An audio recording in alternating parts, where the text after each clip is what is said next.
Now, recent reports indicate the federal government is starting contingency planning for a potential third Quebec referendum should the PQ win next fall's provincial election. The party has publicly discussed a roadmap for independence, including a long transition toward a distinct Quebec currency. This, as polling shows, a rising level of sentiment among Quebec younger people as far as support for some kind of distinct sovereignty. So that combination is driving federal and provincial political debate and, of course, media attention. Ottawa is moving to get ahead of it, and it's suggesting that what we're hearing is that federal leaders see real risk and want to shape the narrative, information flow, and legal readiness. That affects national politics, markets, rights of citizens, and Canada's international standing. Now, Eddie, you may recall in the last one back in 1995, right, when the dust had settled on that really, really very, very, very close vote, that it came to light that the federal government was not really prepared and ready to jump in with a proper campaign to offset the sovereignty movement. And I saw something the other day in an article that suggested that at the time, the federal government even, it was suggested that they start paying closer attention to immigration, to immigrants coming into the country, and to see which side of the question that they would land on. Mm-hmm. In other words, trying to stack the vote, which is like, right. But it was desperation at that point in time, and it was only really as you get right down to the dying days of the campaign did the federal government all of a sudden seem to put a real push on. This time around, they're not taking any chances. And of course, the other side of it is you've had the same sort of discussion cropping up in Alberta. Right. So they have to be prepared for that. The question here in Quebec is, or for the rest of Canada would be asking, well, really, how close are you? You're talking about a provincial election in the fall of 2026. There's this idea that English-speaking Quebecers don't feel as Quebecers.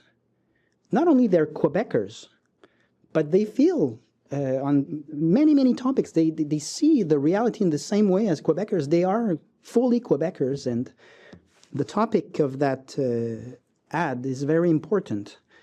The government of Quebec is not having the financial means for the important and expensive missions it has, such as healthcare, education, and social services. And the question as to whether we get our money's worth when we send $82 billion to Ottawa, what do we get in exchange, except for this waste of money at the public service that has just exploded. It costs now more than $60 billion a year in public service in Ottawa for almost no direct services. It's a real topic, and it's a topic concerning all Quebecers. So it's important for me that we have done that, and I just wanted to say it. He really does seem to have all of his T's crossed and I's dotted. Mm-hmm. And, you know, as I was saying, and I realized we were on mute, that response was to a reporter's question, and it was related to English ads that the PQ ran recently, right, and why he was, running those ads.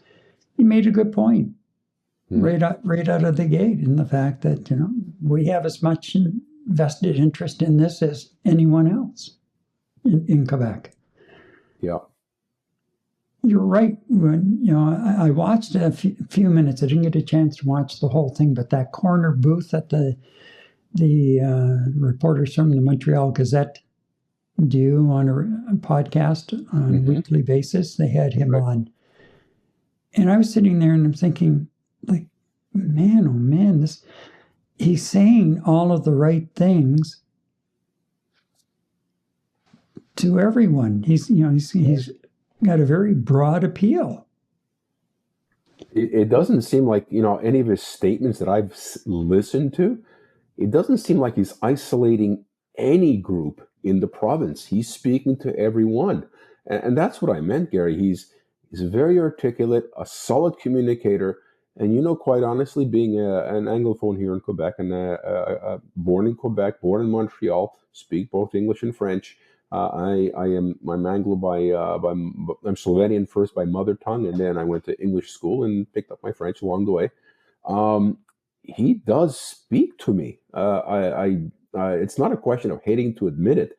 The man does resonate to me, and you know what? I haven't heard any of the awful language rhetoric directly from him in a long time. I mean, at the beginning when he was positioning himself and butting heads with CAC and Legault, I mean, he got brought down to the level. But quite honestly, every time he speaks, it's very eloquent, very direct, and very inclusive. And I think that's what the leader of Quebec is looking for, to potentially take Quebec into the next era of being a separate nation, is being able to reach everybody right across all cultural divides, language divides. And to me, Gary, it seems that he's already started now, and he's going to stay on this path. Now, I don't know if it's because of his vision, his leadership style, or does he have a very, very, very highly motivated campaign manager and campaign team coaching him to go in this direction. Personally, I hope it's his vision. That's a vision that he's driving, and his campaign managers are aligning themselves with that. Otherwise, it could be a complete shit show once this actually gets going come September, October, and then if they do win the election, what is all that going to mean in terms of leading up to a potential referendum within 12 months of that election win, and posing the referendum question to Quebecers. And like you said too, Alberta's watching. Although I don't think that the separatist movement is as prevalent and as aggressive as we're seeing here in Quebec, with the Parti Quebecois taking the lead on this. But it's an extremely important election coming up in Quebec, which is an extremely important election for the rest of Canada as well. So no, the man knows what he's doing, and I really hope that he's speaking his vision, his true vision, and we'll see where that takes us, Gary. They've been laying out certain planks, and he said he's going to be very, very transparent, very open about how they're going to achieve sovereignty. And he's been laying out planks. And of course, one of the last ones that came up 2 weeks ago was the fact that after a lot of back and forth and discussion and, talking to various people within the communities and the business community and so on, that instead of relying on the Canadian dollar for currency, that we would be developing our own Quebec currency. Now, there are a couple of things, and I don't want to take away from the approach that he is taking to this, because I think it's a very, very, very businesslike and, as I said a moment ago, transparent approach to how he's laying out a plan of action here. And so I don't want to take away from that, but and I know it's probably come up on more than one occasion during the last two campaigns and since, whenever you start talking about Quebec sovereignty. And that is, first of all, did anyone ask the federal government if, in fact, Quebec, or even say if Alberta decided to leave, that they could continue using Canadian currency? What about federal property within the Quebec? Yeah. Who gets ownership of that? And if Quebec and gets indigenous property, for how much? And indigenous property. Yeah. and that's a whole new element that was there in the past, but not as out front as it is now, in relation to everything. So that's a whole other road to cross when trying to put this all together. Right. So, but still, it seems to be a very, very business-like, straightforward approach as to how he's going about this. And he's gaining ground. And he was just handed an early Christmas gift with Legault saying he's not going anywhere. Mm-hmm. Yeah. With him or without him, I don't think the CAQ is going to win another mandate. There's just no way at all.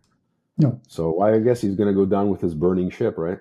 Yeah, absolutely. And when he could have stepped away and maybe saved the party from being basically pretty much wiped out, Right. to at least hanging on and showing a thread of strength along the way. Let's go back to the 95 referendum just for a moment. And that was under Premier Jacques Parizeau of the Parti Quebecois, seeking the mandate to declare Quebec sovereign after formally offering a new partnership to Canada. Mm-hmm. Of course, as you mentioned, Eddie, it was fiercely emotional, the yes side gaining significant momentum, largely led by the charismatic Lucien Bouchard. Right. Especially when he showed up on the scene. Yeah. And then the Federalist No campaign, led by Prime Minister Jean Chrétien and others, but it was widely criticized for a slow start and poor organization. And I've read, as I mentioned earlier, that reference on more than one occasion. Ultimately, of course, the no side won, but by the narrowest margins, 50.58% to 49.42% of the vote. The one thing that came out of it was it led to the federal government later passing what's called the Clarity Act, and that was in 2000, to govern the terms of any future succession referendum.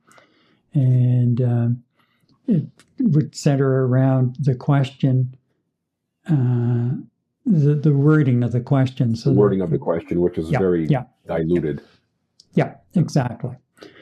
So this is where we are. I'm not sure exactly what, because I haven't heard of anything, and I don't know, have you caught anything at all that what Ottawa is talking about? But I do know that they are in very preliminary planning meetings now, and it is a good time to start. They're not making very much public at this particular stage. So they're keeping their cards close to their chest. They're formulating, in my opinion, a plan to be able to deal with the situation when that actually happens. A, being the election win, and then continue working on their program to deal with the referendum. And Gary, who knows? I mean, I know it's against the law for interference in any sort of provincial elections, but that doesn't necessarily stop the federal government from contributing some influence in terms of maybe working against the Parti Quebecois. I really don't know. Social media, you can do all kinds of wonderful things on there, Gary, to influence public opinion or to sway public opinion. So who knows what the strategies are going to be. But at the end of the day, I'm really pleased that there is a strategy to keep this confederation strong with 10 provinces and 3 territories. I don't think Canada would bode very well without Alberta, or it wouldn't bode very well without a Quebec, and then likely vice versa, Gary. If we look at the fallout of just the referendum loss in 1995. It took us, we still haven't recovered from the collapse of potential economical gains an international business. It was nowhere. It has nowhere been close now as it was prior to 95. And with the first referendum in 85 or 86, whatever that was, I can't remember exactly. And, you know, if you want to see where the Quebec economy or the Montreal economy has gone, just look at the Toronto skyline. Yes. That's where all the international money went. So, you know what? I'm hoping Plamondon's got a plan. He hasn't really spoken heavily about the economy. Speaking about a Quebec currency requires that you create a Bank of Quebec that's going to be internationally recognized. And prior to getting that, you know, I don't think you're going to be seeing a dollar for dollar comparison in terms of a Quebec in Canada using the Canadian dollar from a buying power perspective versus a separate Quebec using the Laurentian dollar, if you want to call it, as the currency here. The buying power is not going to be the same. So he's got to deal with the economic question, the question of economy. Yeah, it'd be great to have our own country. You know what? I love to own a hockey team as well, but it costs money. And the collateral damage that might come along with promoting separatism, without taking into consideration how we're going to pay for all of this. How is our economy going to grow with uncertainty, mixed in with the situation that Quebec right now is not a donor province; it's a receiver province. So what are you going to do without the transfer payments from Canada? There's a whole lot of things that this potential government needs to adequately deal with to be able to win a mandate of sovereignty from Canada. And you know what? I sincerely hope that the economic question is not put by the wayside, and then language comes to forefront, and dealing on the emotions of Quebecers to win a referendum, because that's just going to be a disaster for the new country of Quebec. It just won't work. So, look, I'm hoping cooler heads prevail. I'm hoping that Plamondon is sharpening his pencil and being able to deal with the question of the economy of a separate Quebec. We're not even close to being there yet, but he seems to me to be a very smart individual, and he's got a good, solid head on his shoulders. And he cannot dodge the question: what are you going to do to build the economy of the nation of Quebec, of the country of Quebec? Long way from that. And very, very much so, Eddie. And you know, you mentioned transfer payments and other special levels of funding, federal funding that come in on a regular basis. There's a lot to be said for that. Yes, we may be shipping out, you know, a large sum of money in federal tax money going out to Ottawa. And yes, you know, I agree that the cost of the federal government is far too high. It needs to be reined in. No argument there. But they have to realize that, yes, you know, if I'm in Ottawa or the rest of Canada, and this is how I felt back in 1995, you want to go, you go. But there are a lot of things, like there's not going to be any association. You want to go, you're on your own. Mm-hmm. And you're going to have to figure it out the best way you know how. Oh, by the way, let's talk about the value of the federal properties that you're going to be paying for. Yeah. Airports, seaports, that whole thing. Yeah, exactly. Yeah. Those are some of the things that you don't hear because it becomes a very emotional discussion. Right. And you lose some of that.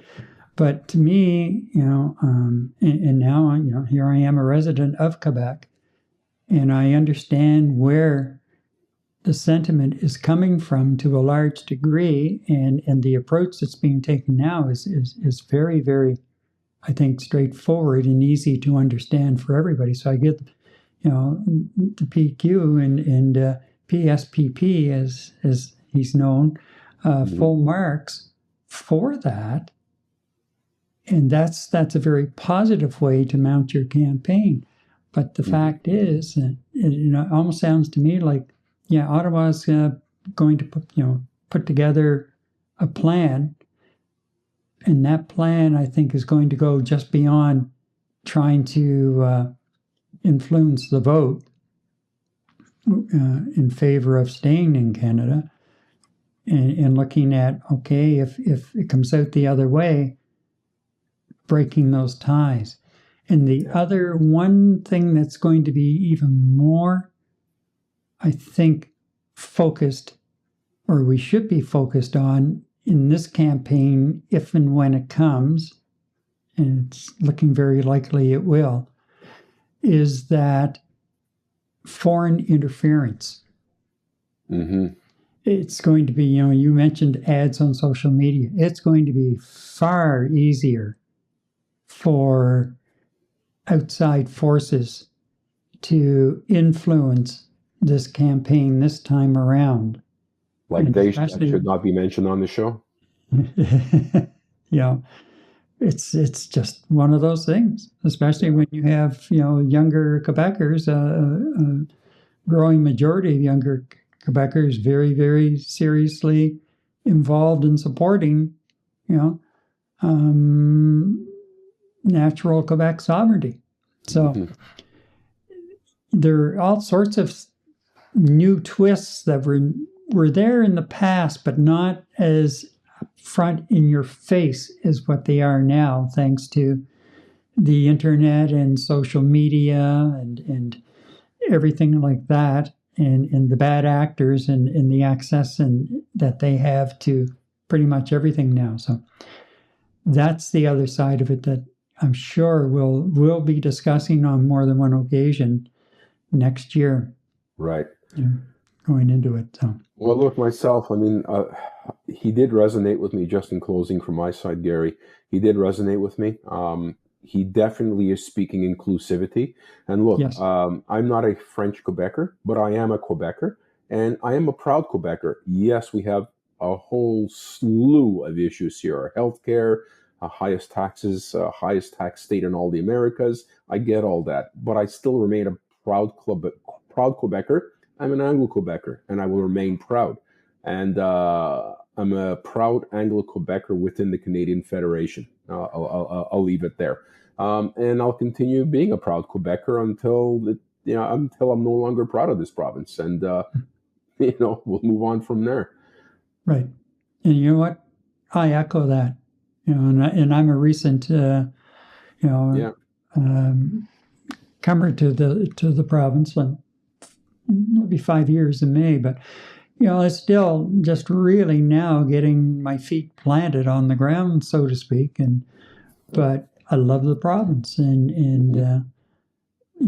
I'm like you. I'm a proud Quebec Anglophone, and you're not going to take that away from me. So that's what we need, and that's where we'll leave it for the time being. And we'll be following this one very closely.